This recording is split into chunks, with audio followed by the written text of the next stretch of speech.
Hello students, उम्मीद करती हूँ कि आप सभी अपने घर पे स्वस्थ होंगे। बच्चों, मैं आपको कुछ स्वास्थ्य संबंधी कुछ सुझाव देना चाहती हूँ।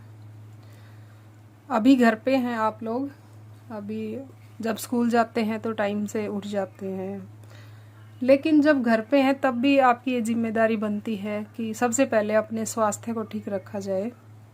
तो उसके लिए ज़रूरी है कि सूर्योदय से पहले आप उठें और योग और प्राणायाम ज़रूर करें। प्राणायाम में विशेषकर अनुलोम विलोम करें, क्योंकि जो बीमारी है कोविड, वो विशेषकर हमारे रेस्पिरेटरी सिस्टम लंग्स को इफ़ेक्ट करती है। तो अनुलोम विलोम करें, कपालभाति करें, साथ में कुछ योग करें। कम से कम अपने शरीर को स्वस्थ रखें, अपने बड़ों का ध्यान रखें।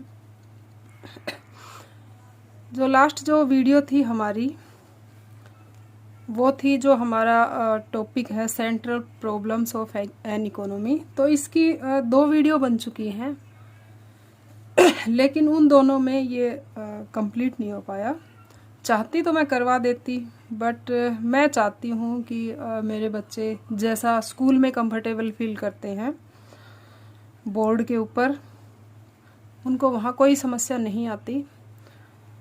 तो यहाँ पे भी वो वीडियो के माध्यम से उतना ही कंफर्टेबल फील करें और जो कंटेंट मैं डालती हूँ उसको अच्छे से समझें, क्योंकि मैं हर एक टॉपिक को बड़ी बारीकी से, बड़ी क्लियरली आपके सामने रख रही हूँ। और दूसरा ये है कि जो चैनल है उसको सब्सक्राइब कर लें, क्योंकि जब भी नई वीडियो डलती है तो सब्सक्राइब करने के बाद में नोटिफिकेशन आ जाएगा डायरेक्ट। तुम्हें उस वीडियो को सर्च मारने की ज़रूरत नहीं पड़ेगी। तो चलो अब आगे बढ़ते हैं। जो आज का जो हमारा वीडियो है उसके अंदर जो हमारा ये टॉपिक है या ये चैप्टर है, ये पूरा कंप्लीट हो जाएगा। और उसमें हम अभी तक हमने जो पढ़ा था उत्पादन संभावना वक्र और इसके बारे में, सेंट्रल प्रॉब्लम्स के बारे में। बच्चों, यदि आप इसकी वीडियो देखना चाहते हैं सेंट्रल प्रॉब्लम्स और पीपीसी की, तो उसकी 2 वीडियो ऑलरेडी डाल दी गई हैं। उसके बाद में जो हमारा पीपीसी है, प्रोडक्शन पॉसिबिलिटी कर्व, उस वक्र में खिसकाव होता है या वो अपनी स्थान को परिवर्तित कर लेता है। एक तो ये पढ़ेंगे, दूसरा अवसर लागत की धारणा को पढ़ेंगे, तीसरा सीमांत अवसर लागत को पढ़ेंगे। तो अभी तक जो हमने पीपीसी कर्व की जो मान्यताएं थी कि शिथिल साधन और शिथिल तकनीक, उसके द्वारा जो हमारा गिवन साधन है और गिवन टेक्नोलॉजी है, उसके द्वारा ही हम एक सीमा में बंध के, एक सीमा में, एक बाउंड्री में ही 2 वस्तुओं का उत्पादन कर सकते थे। लेकिन वास्तविक जीवन में जो ये मान्यताएं हैं, इनमें परिवर्तन आता रहता है। क्यों आता रहता है? कि टेक्नोलॉजी वो दिन प्रतिदिन उसमें कुछ ना कुछ सुधार होता जाता है, और जब टेक्नोलॉजी में सुधार होता है तो उत्पादन पहले की बजाय हम ज़्यादा कर पाते हैं। दूसरा है कि साधनों में वृद्धि। अब मैं छोटा सा एग्जाम्पल देती हूँ तुम्हें।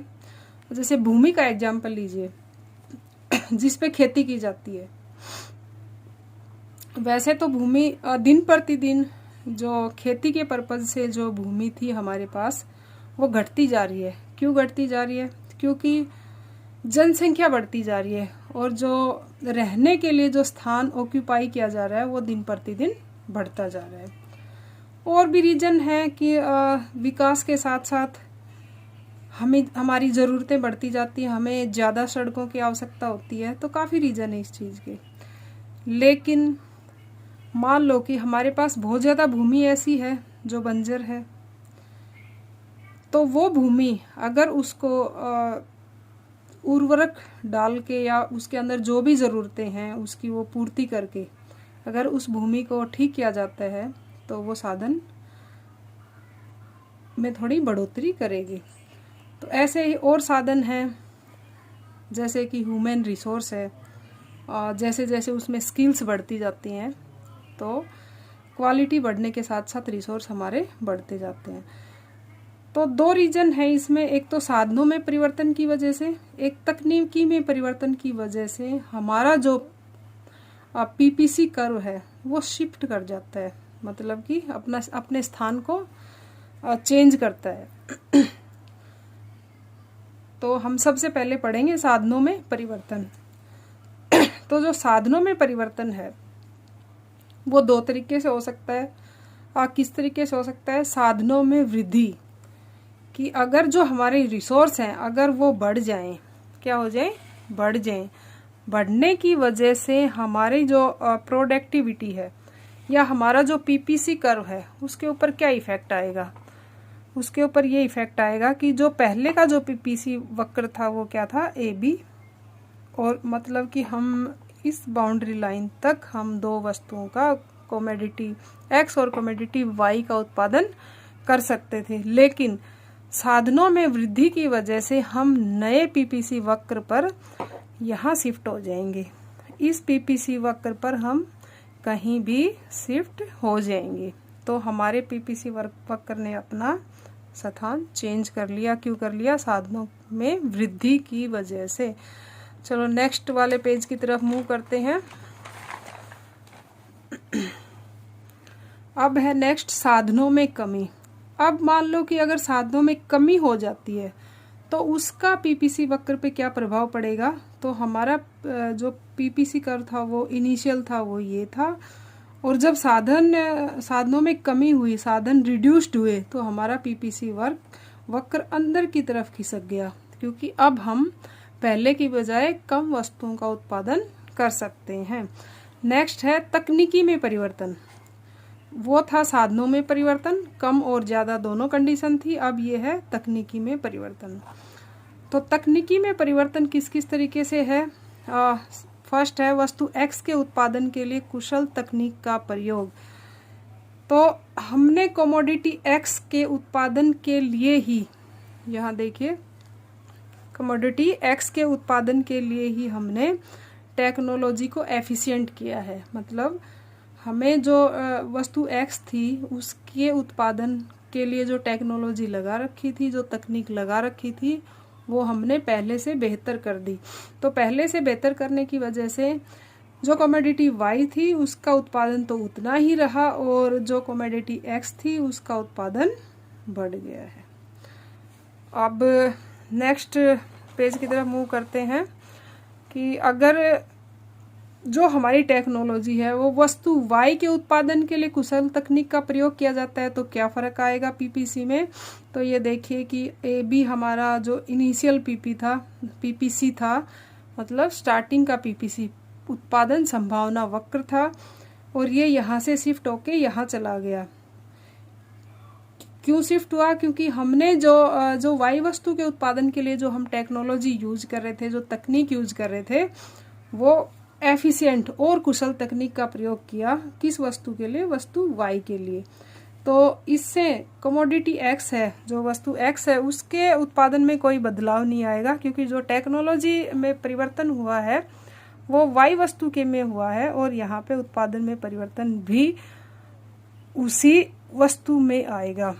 अगर दोनों वस्तुओं का एक साथ, यदि दोनों वस्तुओं की एक साथ टेक्नोलॉजी में परिवर्तन किया जाता है, वस्तु एक्स और वस्तु वाई के लिए, दोनों वस्तुओं एक्स और वाई के उत्पादन के लिए कुशल तकनीक का प्रयोग किया जाता है, तो दोनों ही वस्तुओं, जो हमारा पीपीसी वक्र है वो क्या हो जाएगा? अपना स्थान चेंज करेगा। दोनों ही वस्तुओं के लिए वो यहाँ से शिफ्ट होके वहाँ चला जाएगा, क्योंकि अब जो टेक्नोलॉजी है वो पहले की बजाय दोनों वस्तुओं के लिए ज़्यादा बेहतर प्रयोग की जा रही है। नेक्स्ट पेज पे मूव करते हैं। अब हम पढ़ेंगे अवसर लागत की धारणा। तो अवसर लागत की धारणा, ये सारा मैटर तो तुम्हारे लिए है बच्चों। इसको मैं तुम्हें समझाने के लिए मैं बताती हूँ कि अवसर लागत दूसरे सर्वश्रेष्ठ त्यागे गए विकल्प की लागत है। जैसे कोई व्यक्ति है, जैसे मैंने एक एग्जाम्पल लिया है, पहले मैं एग्जाम्पल के थ्रू तुम्हें समझाती हूँ कि उसके पास 3 ऑप्शन अवेलेबल हैं, 3 विकल्प अवेलेबल हैं कि बैंक में नौकरी करे तो उसको 10,000 रुपये प्रति महीना मिलेगा, स्कूल में नौकरी करे तो 8,000 रुपये प्रति महीना मिलेगा, और सरकारी दफ्तर में नौकरी करे तो 6,000 रुपये प्रति महीना मिलेगा। ये सिर्फ और सिर्फ एग्जाम्पल है, आंकड़ों पे जाने की ज़रूरत नहीं है, ये केवल समझने की ज़रूरत है। तो जो व्यक्ति है वो बैंक में नौकरी करता है इन दोनों विकल्प को छोड़ के, तो मान लो कि ये इसका बेस्ट ऑल्टरनेट है, मतलब कि सबसे सर्वश्रेष्ठ विकल्प है। कौन सा? बैंक में नौकरी करना, क्योंकि इससे सबसे ज़्यादा सैलरी उसको मिल रही है। लेकिन फिर वो क्या है कि इसमें क्या कहता है कि अवसर लागत दूसरे सर्वश्रेष्ठ त्यागे गए विकल्प की लागत है। तो पहला सर्वश्रेष्ठ विकल्प तो रहा ये बैंक में नौकरी करना, और दूसरा सर्वश्रेष्ठ विकल्प है कि स्कूल में नौकरी करना। तो स्कूल की नौकरी के विकल्प को त्याग कर जब वो बैंक में नौकरी करता है तो ये जो त्यागा गया विकल्प है ये क्या है? अवसर लागत। कि एक को छोड़ के, मतलब कि सेकंड बेस्ट अल्टरनेट को छोड़ के जब एक व्यक्ति फर्स्ट बेस्ट पे जाता है तो सेकंड वाला उसकी क्या बन जाती है? अवसर लागत। ठीक है। अब क्या है कि हम अवसर लागत को हम उत्पादन संभावना वक्र के द्वारा समझेंगे। अवसर लागत तथा उत्पादन संभावना वक्र की धारणा। तो ये हमारा क्या है? एक पीपीसी कर्व है, और अब हम समझेंगे अवसर लागत को किसके द्वारा? पीपीसी के द्वारा। तो यहाँ पे अगर एक हमें यहाँ पे 2 वस्तुएं गिवन है, आउटपुट ऑफ ग्राम चने को बोला जाता है, और आउटपुट ऑफ व्हीट। इसमें हमें जो डाटा गिवन है वो 2000, 4000, 6, 8, 10, इसमें 1000, 2000, 3000, 4000। अगर हम इस बिंदु पर अगर हम व्हीट का उत्पादन करना चाहते हैं तो हमें चने का जो 4000 केजी जो प्रोडक्शन है वो हमें त्यागना पड़ेगा। तो हमारा जो फर्स्ट जो सबसे पहला सर्वश्रेष्ठ विकल्प है वो क्या है? गेहूं। तो उसके लिए हमें किसका त्याग करना पड़ रहा है? चने का। ठीक है। तो ये अवसर लागत को हमने उत्पादन संभावना वक्र के द्वारा समझा। अब नेक्स्ट क्या है कि अगर मान लो कि कोई फर्म है और उसके पास कुछ साधन है, वो स्वयं के स्वामित्व के हैं। इट मीन्स जैसे किसी के पास एक बड़ा गोडाउन है, यानी कि स्टोरेज की कोई व्यवस्था है। अगर वो अपनी फर्म लगाता है तो उसको उसके लिए पे नहीं करना पड़ेगा, वो उसकी खुद की है। लेकिन उसने उसको यूज किया एक विकल्प के लिए, तो दूसरा विकल्प उसको त्यागना पड़ेगा। तो अवसर लागत तो उसकी भी होती है, अगर वो चाहे साधन अपना हो, खुद के स्वामित्व का हो, या हमने कहीं और से लिया है। नेक्स्ट है सीमांत अवसर लागत। इंग्लिश में इसको बोलते हैं मार्जिनल अपॉर्चुनिटी कॉस्ट। तो सीमांत अवसर लागत की धारणाएं हैं वो भी 2 मान्यताओं में बंधी हुई है। तो सबसे पहली मान्यता क्या है? उत्पादन के साधनों की मात्रा स्थिर रहती है, और दूसरा उत्पादन की तकनीक क्या रहती है? स्थिर। जब ये 2 मान्यताएं हैं तो इन मान्यताओं के आधार पर यदि कोई उत्पादक 2 वस्तुओं X तथा Y का उत्पादन कर रहा है तो वस्तु X का उत्पादन तभी बढ़ा सकता है जब वस्तु Y के उत्पादन में कमी हो। यदि हम 2 वस्तुओं का उत्पादन कर रहे हैं तो अगर एक वस्तु का मान लो X का उत्पादन बढ़ाना है तो हमें Y का उत्पादन कम करना पड़ेगा। तो जो सीमांत अवसर लागत है उसका फॉर्मूला ये रहेगा कि चेंज इन Y, गेहूं के उत्पादन में हानि होगी अगर हमें चेंज इन X यानी कि चने के उत्पादन को बढ़ाना है। तो हमारा जो सीमांत अवसर लागत है उसको हम उत्पादन संभावना वक्र, क्या उत्पादन संभावना वक्र भी बोलते हैं। सीमांत अवसर लागत उत्पादन संभावना वक्र के ढलान को प्रकट करता है। किसको प्रकट करता है? ढलान को। क्योंकि जब हम एक वस्तु से दूसरी वस्तु की तरफ मूव करते हैं, एक को जब कम करते हैं और दूसरी को बढ़ाते हैं, तो जो हमें अवसर, जो वस्तु का त्याग करना पड़ता है, वो हमें ये बताती है कि उसकी शेप किस तरीके की बनेगी, जो मैं आगे तुम्हें बताऊंगी। और सीमांत अवसर लागत की धारणा को रूपांतरण की सीमांत दर, मार्जिनल रेट ऑफ ट्रांसफॉर्मेशन भी कहा जाता है, क्योंकि हम एक वस्तु से दूसरी वस्तु में परिवर्तित करते हैं तो वो रूपांतरण हो जाता है। अब नेक्स्ट पेज पे जो सीमांत अवसर लागत थी उसका डायग्राम है ये। तो इसमें अब मैं तुम्हें बताती हूँ कि जैसे पहले हम स्टार्टिंग में इस पॉइंट पे थे, पॉइंट ए पे थे, और इसमें ओ की हमारा क्या था? व्हीट का प्रोडक्शन था, और OL किसका था? चने का।